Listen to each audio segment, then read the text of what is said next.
but I want to introduce our keynote speaker. So Carlos Higuera is the chair at the Cleveland Clinic in Florida. He's well known to us, a good friend of the department. We've spent a lot of time together at different courses.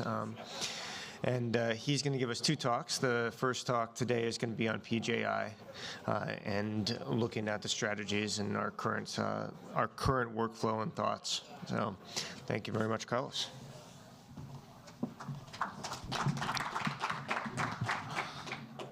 All right, thank you. It's an honor, a pleasure to be here. I'm going to talk a little bit about what I have done through my entire career, which is research on PJI. I have to disclose that I'm a consultant to some of the companies that do technologies in PJI, and I receive research support from Ostel Therapeutics, which has a product that is outside that I'm going to talk about today in terms of some of the studies that we have done. And lastly, I have some intellectual property on some of the things that I'm going to mention today. Most importantly, the biggest disclosure I have is that, as Derek already mentioned, I have a long history with some of the members of this team faculty at UCSF. Eric Hansen was one of my co-fellows in fellowship. You can see there how younger we look. And we have done a lot of things through the years, particularly the advanced residence course for AOS, which was a great experience. And now with time, we have been getting more gray hair, especially Eric, me not that much. If at the end of this talk, I really would like to that you understand some of the reasons why we still have suboptimal results when we treat PJI, and discuss some of the alternatives, including the concept of one stage, and extrapolate that to the misnomer 1.5 stage revision, and finally review of some of the innovative treatments that may go in the pipeline through translational studies.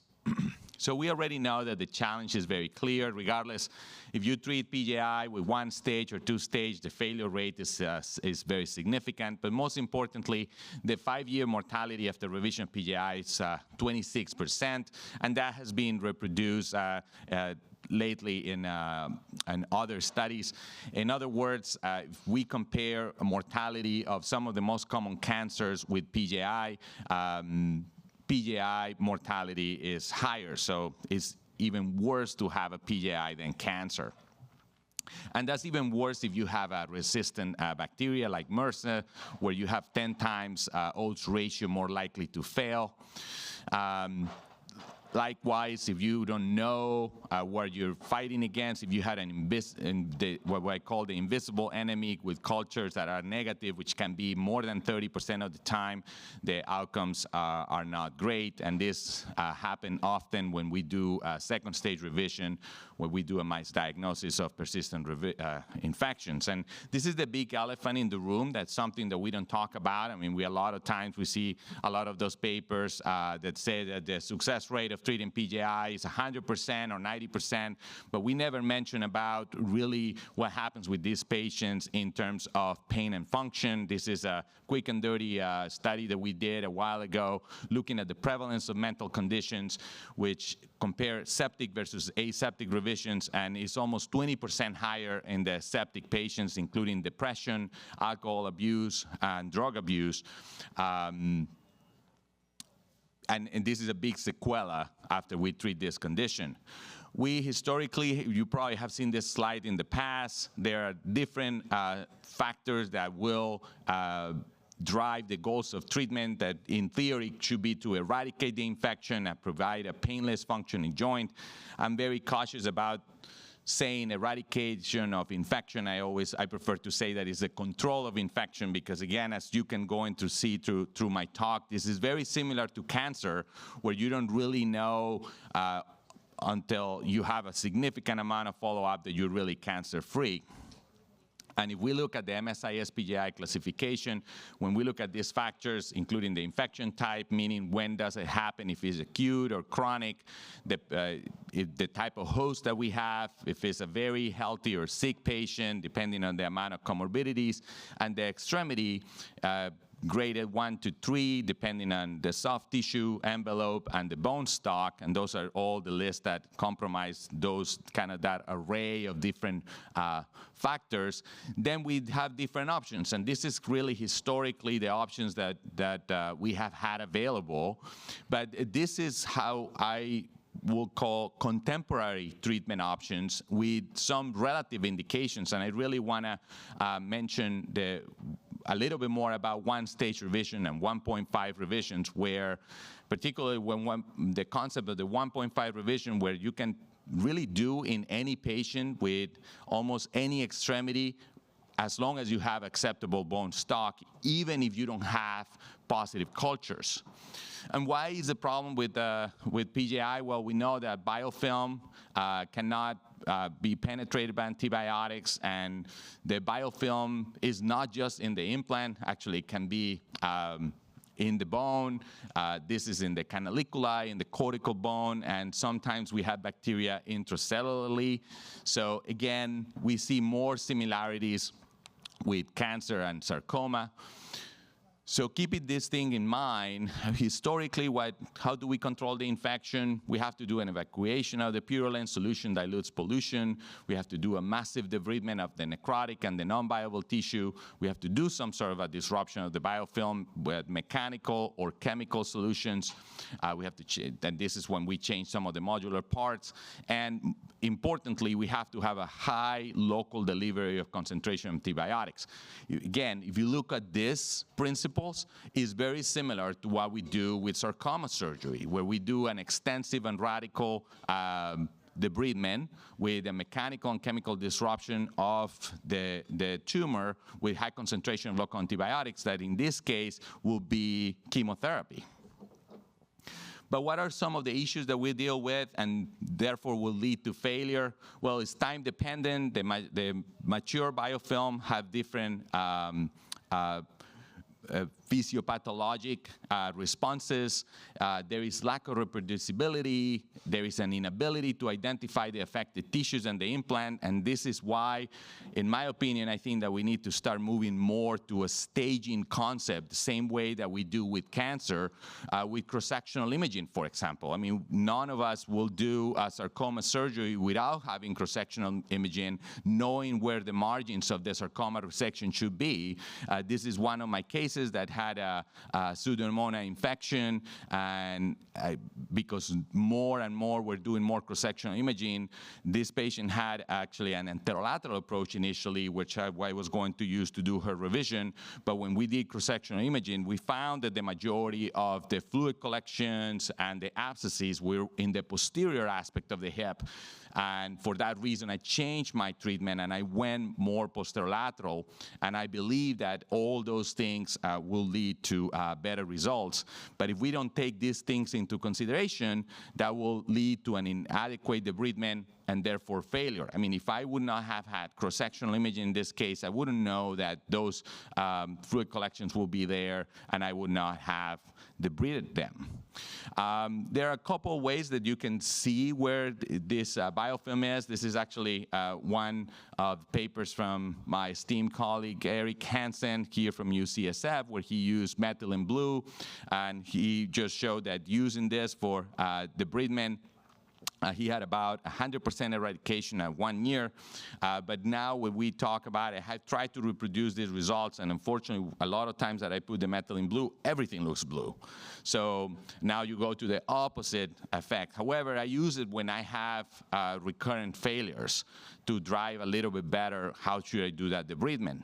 Now, the question of one-stage versus two-stage arthroplasty, I mean, that has historically been discussed. It's really not a significant difference. That's what led Tom Faring and others, including us, to start this OREF study comparing one stage versus two stages. Was reported last year in ACAS, where about out of 321 revisions, 164 one stages and 157 two stages, it shows that the success at 1 year in the one stage was 98% compared to 94% in the 2 stages. And most importantly, after doing some validation, when there is a 61% reduced relative risk of failure with the 1 stage. However, this is only 1 year, and I believe that this year in ACAS we're going to report the 2-year follow-up and see if these numbers stay, but that's definitely give us more and more reasons to start migrating to 1 stages instead of 2 stages. What are the advantages of 1 stage? Was 1 surgery. Shorter recovery, decreased risk, patient burden, and cost. The potential disadvantages is that maybe the increased failure rate, and once you have a megaprosthesis or a long stem or something like that, then what? And that's why we put some boundaries around this. We do it more on patients that we don't want to take back, that we have positive cultures, that have a favorable profile that we can suppress. And this is where this concept of 1.5 stage revision that actually Dr. Gerke from the Endo Clinic quoted more as a joke, but actually he just took off because he was just saying that this just is a 1 stage that was done poorly. But in theory, you can do it in any patient that is unable to tolerate multiple procedures. Even if you have negative cultures, soft tissues plus or minus, you still can do soft tissue reconstructions on this. I will still call it a spacer, but the only condition is they need to have an acceptable bone stock. Otherwise, you have to do some sort of a more static spacer. The advantages, again, are very similar to 1 stage, but a little bit extended, with the disadvantage of what is going to happen when the spacer fails. But if we keep this concept in mind, what should be the keys to success? Well, patient has to be optimized. We have to do a proper removal of the components, and really a radical debridement, like an oncologic approach, can be guided by methylene blue, as I showed you before.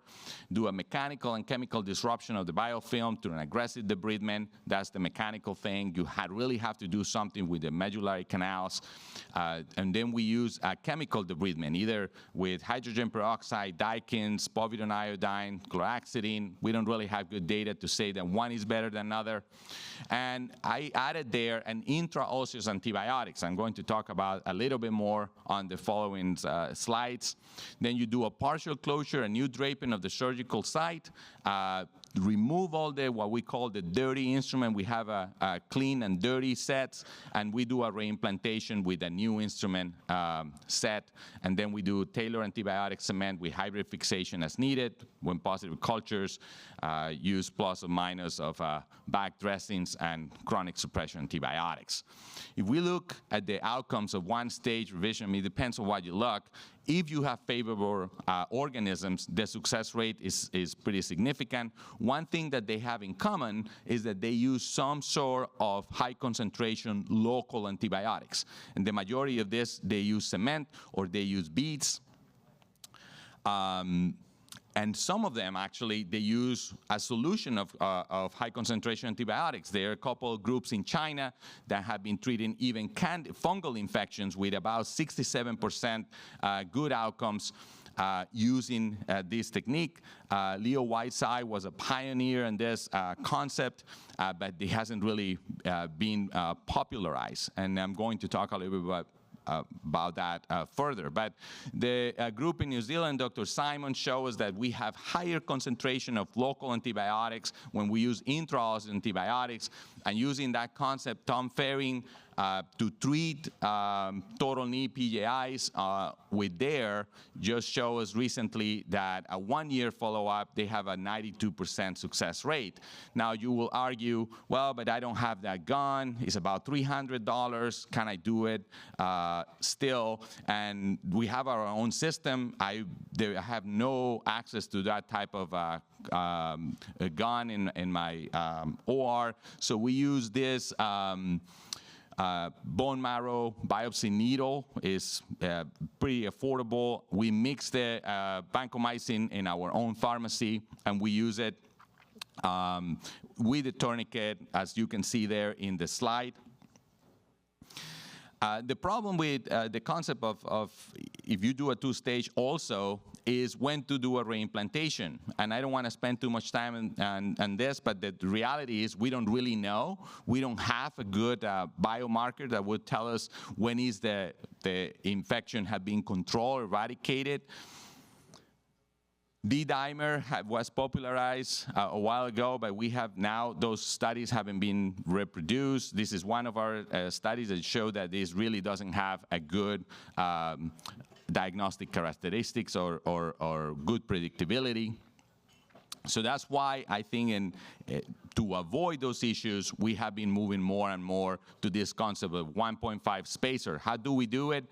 In the hips, we do a cemented acetabular component, Harrington technique as needed. I'm going to show you and talk a little bit more in detail this tomorrow. We use a semi-constrained liner. These are the concentration of antibiotics that we use, as you can see in the slide. High viscosity cement has better elution properties. We always add the antibiotic powder 30 seconds after the cement has been mixed. And in the stem, we use a monoblock conical with a spline type of stem, like a Wagner type of stem. We put the cement in between the splines and then wires or cables as needed. And we have been published these techniques already in the peer-reviewed literature. In the knee side, we use a PS plus femur. The defects on the cement, we augmented, in the bone, we augmented with cement, and we use an all-poly tibia using the same concentration antibiotics that I already mentioned. These are a couple of cases of mine. This is a 38-year-old female with lupus that already had, this is a reimplantation for MRSA in the right side. Really poor soft tissues. This patient started to have dialysis when this happened. I was very concerned about doing one stage with a resistant bacteria. Really poor prognosis, and I did this type of reconstruction, and this is more than 4 years ago, and she's still walking around with this. There's another patient of mine that had VRE. This is how she came with me, and you can see has a significant soft tissue on the lateral side. We did the same concept. This reconstruction was more than 5 years ago, and she's still walking on it. And this is how it looks. You may argue, how do we get fixation? Well, it's a cone, so we have axial fixation, and the splines provide rotational fixation. But you don't have bony ingrowth.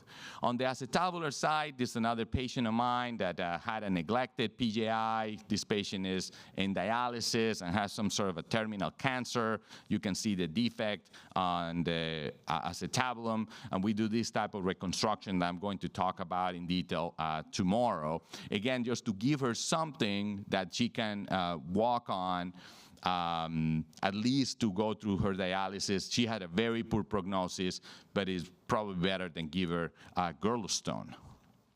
Now, sometimes do this massive reconstruction. This is not a patient of mine. This is one of my colleagues with one of these really complicated infections. As you can imagine, this patient didn't do too well.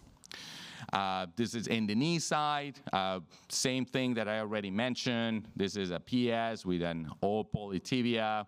This is a patient of mine that actually I did bilateral 2 stages for Pseudomonas, and he had recurrent infection. This is a patient in his 80s with Coumadin, a lot of comorbidities, cardiac-wise, and we did this 1.5 stage is a hinge with an all polytibia, and he's still walking on it. Now, there are some patients that are not good candidates for this. This is a patient that had a massive osteomyelitis in the distal femur. We have to do a radical resection of the bone, and we have to give her a static spacer, and this is the reimplantation. Those patients, that concept of 1 stage or 1.5, we cannot use. Now, if we look at the literature in total hips, the outcomes are not too bad. Probably the largest series is from Ron Delanois in Baltimore that shows that the survivorship compared to 2 stages is very similar, 94 versus 83%, 2.5-year follow-up. However, in the 1.5, almost 16% of the patient has significant amount of radiolucencies. On the knee side, the literature is very short. Bill Giranic showed that 25 out of 28 of this are retained at almost 3 years. And this is another recent paper that shows that compared with two-stage, 79 versus 71% is relatively similar. We look at our own series on the hip side, and there's a lot of data in one slide, but what I can tell you is two main things. Number one, it is really hard to compare apples to apples. The 1.5 stages, as I show you initially, as you can see here, have more MRSA, fungal, and polymicrobial infections, and for that reason, we did the 1.5 instead of doing a one-stage or two-stage, and also had more comorbidities. And for those reasons, we believe that as you can see in the bottom of the slide, the re-revision rate was way higher in the 1.5 stages. The majority of those were to revise the spacer for recurrent PJI. So we have to take this data with a grain of salt, and this concept, what I'm trying to tell you today of the 1.5 spacer, please use it with caution. I don't think that is for everybody. It's only use it for very sick, difficult cases that you have good bone stock, and we don't even have long-term data. So what do we think that is coming in the future? We will do more one stages for sure. That's what I'm doing in my practice. And for some of these difficult cases, 1.5 stage revision. And we will have a decreased utilization in the two stage. Now, what is coming in the pipeline? This is a technology that I want to talk about where you can put a temporary spacer for a short period of time where you can, is connected to an irrigator and you have high concentration antibiotics circulating locally in the joint.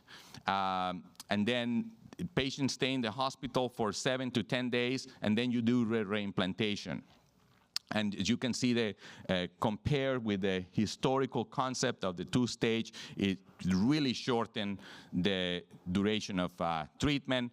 And I'm going to present to you some of this we presented at the Hip Society last year. This is a FDA prospective randomized study. It's multi-center. I don't want to take credit for this. There's a lot of people that participated. This is one of the case of mine. It's had Pseudomonas. We did the explant. We put the device, as you can see it there, in the irrigation system, and then we do the reimplantation during the same hospital stay. Actually, this patient already had a 1-year follow-up and is doing well. And basically, this is what we do. In the stage 1, we do the debridement and everything else, as I already mentioned. We put the device, and then we have this interstage with high concentration antibiotics of both tobramycin and vancomycin. You can see the total concentrations there. And then at day 7, we remove the device and we do the reimplantation. So this particular study it was more for safety. We wanted to be sure that the systemic concentration antibiotics were acceptable, and this were for vancomycin levels and this tobramycin levels. As you can see, they were not significantly increased. And when we look at other adverse events, compare this technology with a two-stage regular spacer, there was no statistical significance. It would shorten the total procedure time and the number of days that the patient will be under treatment. A little bit slightly more transfusions on the experimental group. And the other advantage is that we reimplanted 100% on the experimental group compared to only 85% on the control group. And this basically does the conclusions. This was already published in the Journal of Arthroplasty at the beginning of this year. That was just for safety. Now, for efficacy, if we want to see if the technology is equivalent, this was presented in the MSIS this year. Actually, Brian Springer just presented the same results this year at the Knee Society. Same concept of the design of the study. And this is interim results, 180 days. We still need to control 360-day visits, but about 76 versus 76 in each group. Same concept as I already mentioned before. This is what we did. This is one case of one of my partners in Ohio, Dr. Pusey. where basically you do the explant, and this is, you just ream the canals, and this is how it looks with the device in situ, and this is an X-ray. Patients stay in the hospital for about 7 days with constant irrigation of antibiotics. You leave a little window, as you can see it there, so the vac can recirculate the antibiotics, and this is how the reimplantation looks, and this is the follow-up at 1 year. If we look at the subject demographics, there is really no significant differences, but this is the punchline slide. We can see that if we look at the definition of success using the MSIS criteria, tier 1 success with this type of technology is 70% versus 29% on the control group. And if we combine tier 1 and tier 2, meaning patient has a control infection, but is still in some sort of oral antibiotics, is 87% versus 64%, so it's a difference of 23%.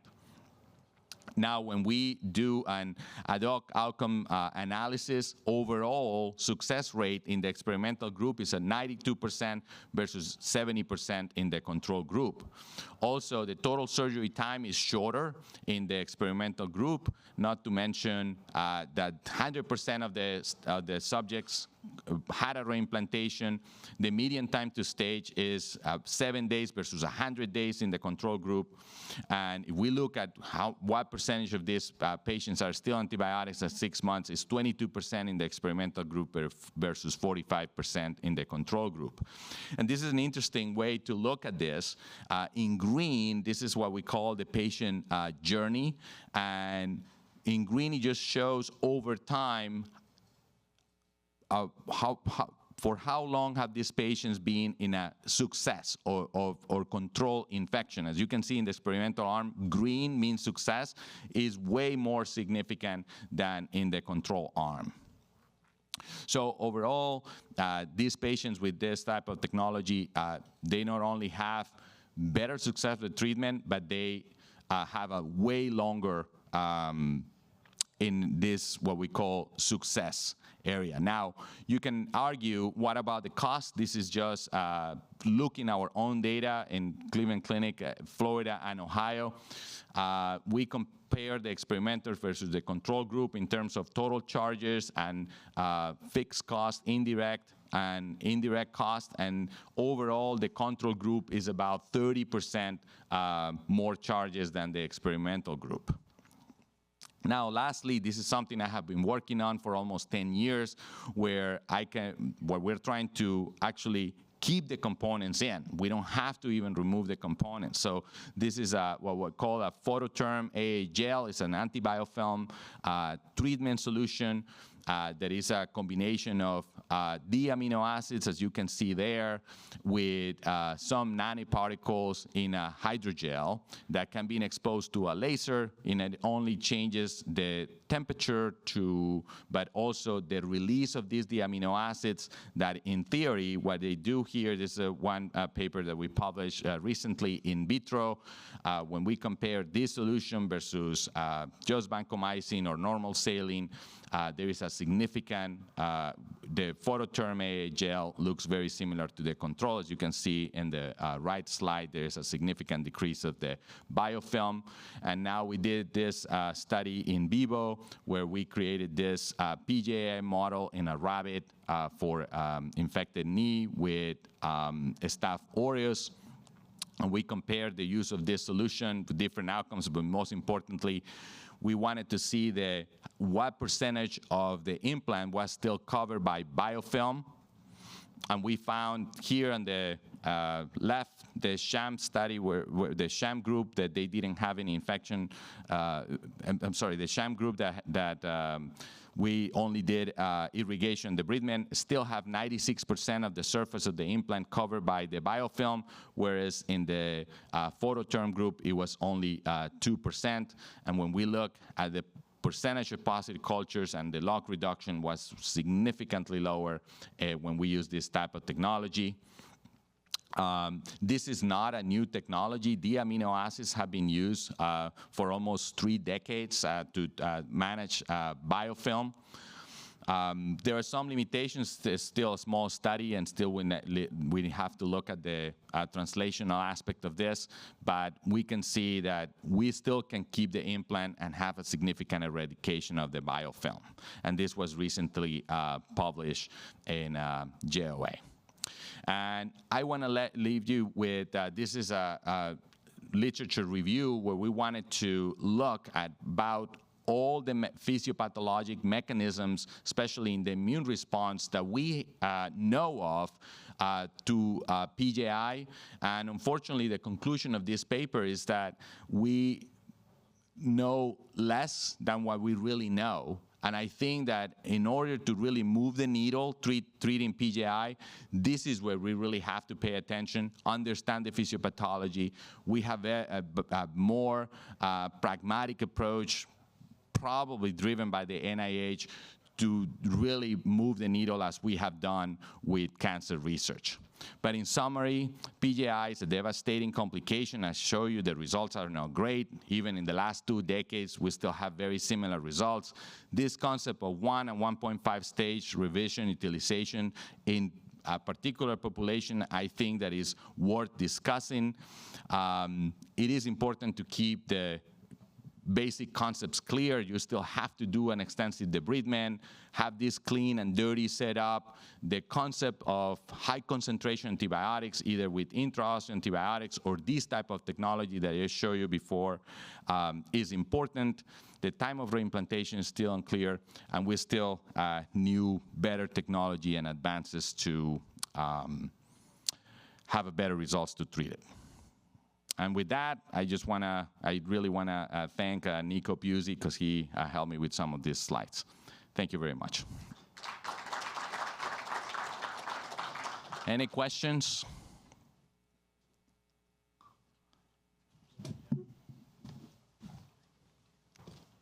Thanks so much for that. It was really, really a great talk. And thanks so much for pushing us all to sort of get better, not just get into the same routine over and over again, 1 stage, 2 stage, especially with the 1.5 stage. My question, I know you showed the cost factors with the 1.5 stage, and it makes a lot of sense that it's going to be cheaper for the 1 stage. You know, you don't have 2 surgeries, you have 1 hospitalization. It makes a lot of sense. But can you talk a bit more about how you navigated that, both with your hospital, and then also as the surgeon, in terms of reimbursement and how that affected you and just sort of the general workflow with that? Yeah, so that's a great question. I mean, I can tell you that we work at a safety net hospital. I mean, this is real world orthopedics.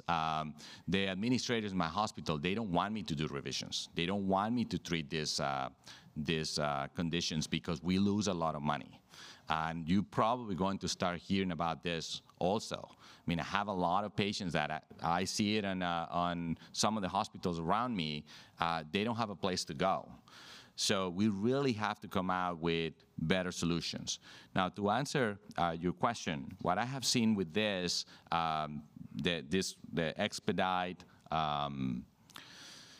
2-stage during the same hospital stay, it can be tricky because we just recently did an analysis of what are the drivers or cost of our revisions, and I can tell you every patient that stays for more than 3 days in the hospital is going to be a loss. Every patient that has an admission to the ICU is going to be a loss. And every patient that has more than 2 surgeries during the same hospital stay is going to be a loss.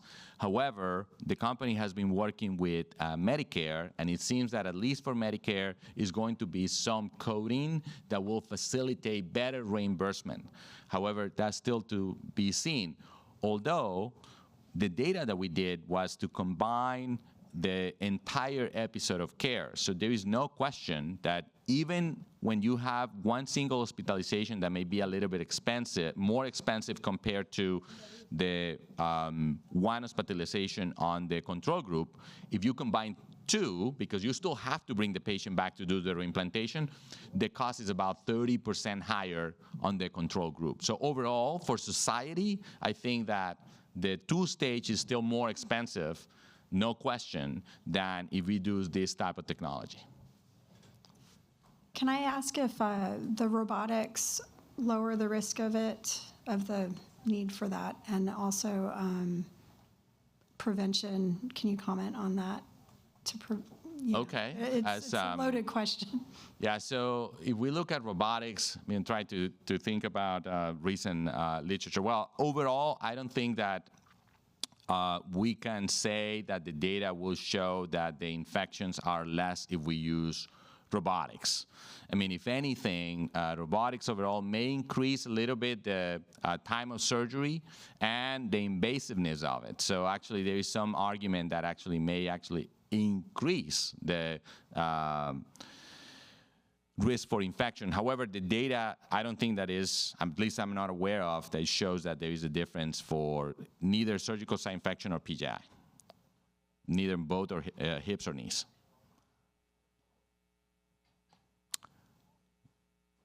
All right, okay.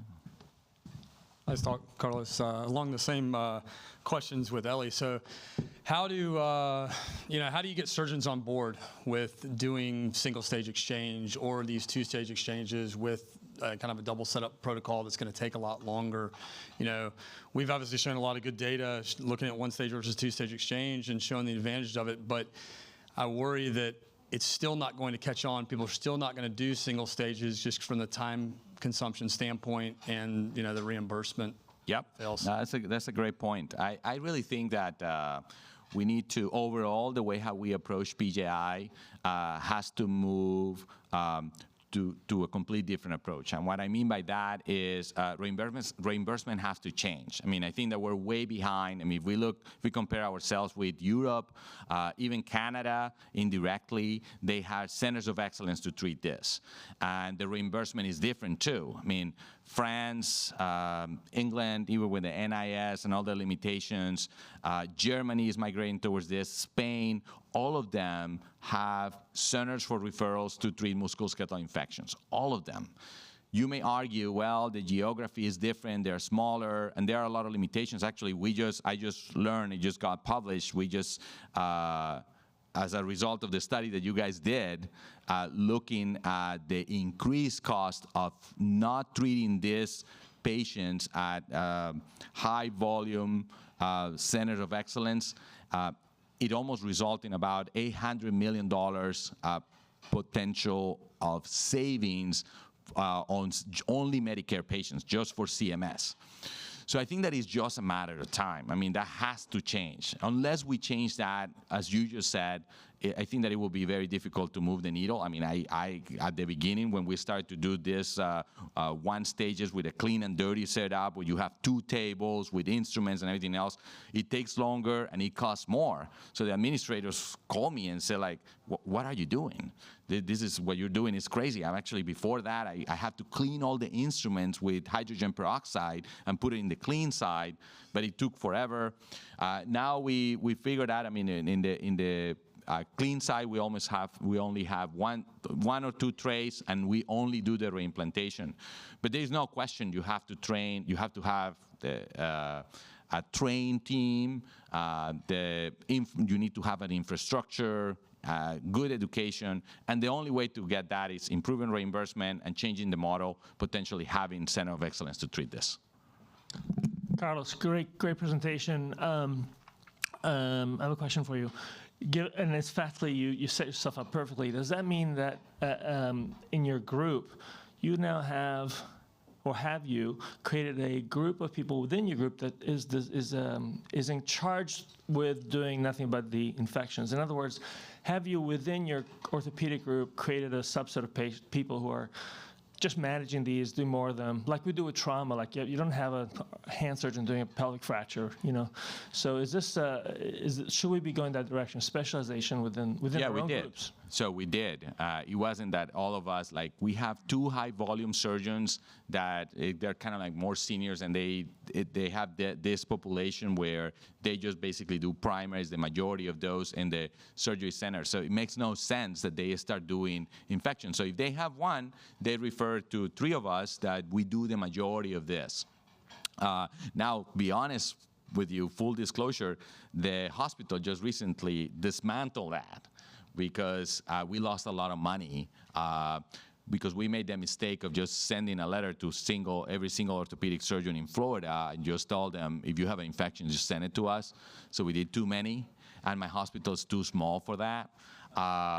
So that was a mistake, and they basically they don't want us to do any. That's probably going to take a while. And again, if this concept that we just talked about, that maybe the reimbursement and the model changes, maybe we'll go back and try to recreate that. But other centers, including Ortho Carolina, Mayo, some of the guys at Rush, they have done this. I mean, and there's no secret, right? I mean, we see that every time that you have a soft-specialized service line, efficiencies are better, cost is less, and outcomes are better overall. On that, I mean, we have done that at Ortho Carolina, kind of within our own center.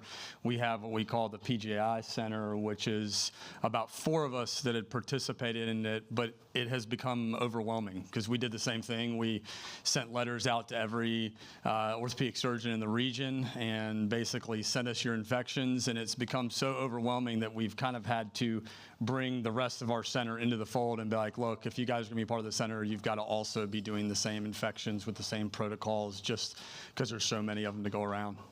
Yeah, and this is my last comment. And you need good infrastructure for this. I mean, this is, again, I think that is no difference between treating these patients and treating a patient with sarcoma. You need a social worker. I mean, these patients are going home with chemotherapy, which is a PICC line with antibiotics, although, I mean, we're changing a little bit more towards more oral antibiotics. But these patients have a lot of wound issues. You have to see them more often. You need to have a navigator that just works with them. It's very demanding. You need, and very expensive. So again, I think that the key is the model has to change, and I mean, we need the support of all of you. I think that the orthopedic organizations, including AOS and ACAS, should be behind this. And thank you.